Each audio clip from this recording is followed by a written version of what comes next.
Hey guys, so this video is going to be specifically about Tommy Paul, his Indian Wells run, and how he's adding a lot of fun to the game.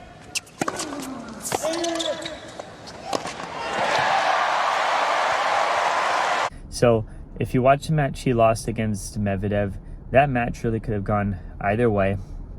Actually, when you look at the statistics, it's kind of like what happened to Federer and Djokovic at Wimbledon when Djokovic won the match, which was Tommy Paul won more points, total points in that match, but he lost it, right?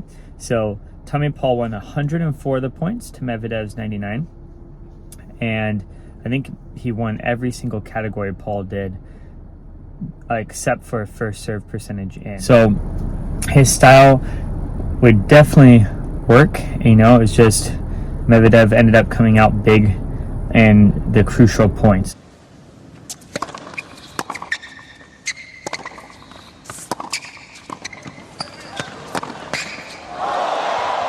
And it wasn't that many crucial points. It was really that tiebreaker that was the difference in the match.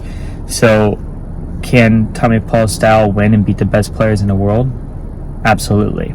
And so I was hitting with a college coach this morning, and that's what he said. He said that Tommy Paul is a really fun match to watch, and it kind of reminded him of Tommy Paul kind of reminded him of Stefan Edberg in a sense that he consistently attacked the net, and his mentality was, well, I'm going to go up, and if I get past, I get past.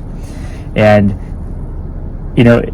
because Tommy Paul's biggest weapon, I think, is his speed. I hit this in my previous video. Tommy Paul is just an all-around good player, right? Great player.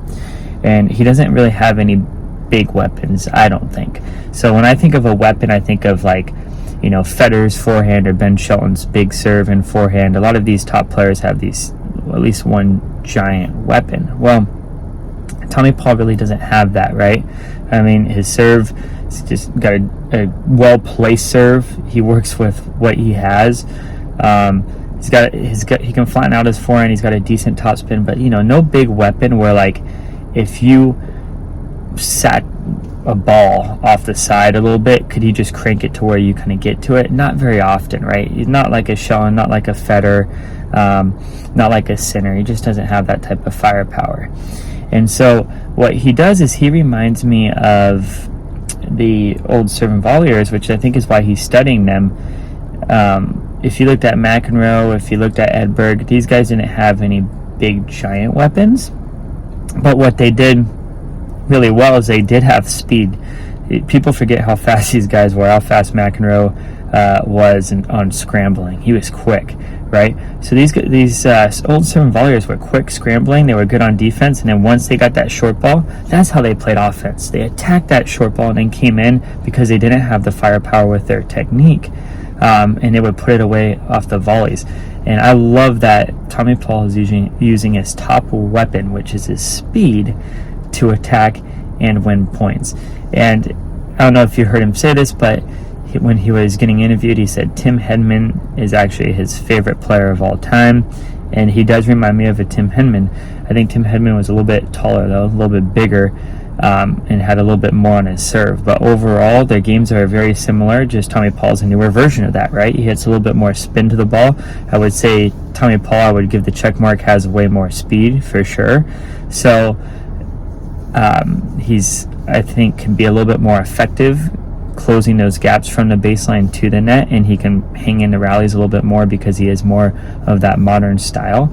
So I think that's the shift you're going to see. I think you're going to start seeing more and more players like Tommy Paul, hopefully, that has this all-around game and gets to the net more. And I mean, you're seeing it with Ben Shelton too. He has a lot more firepower, but we're definitely seeing the game evolve from just a baseline into the transition game and net game again. And I'm super excited to watch Tommy Paul, and I love watching the cat and mouse games between these types of players and these styles, and we'll see what happens with the rest of the year with him. All right, till next time, guys.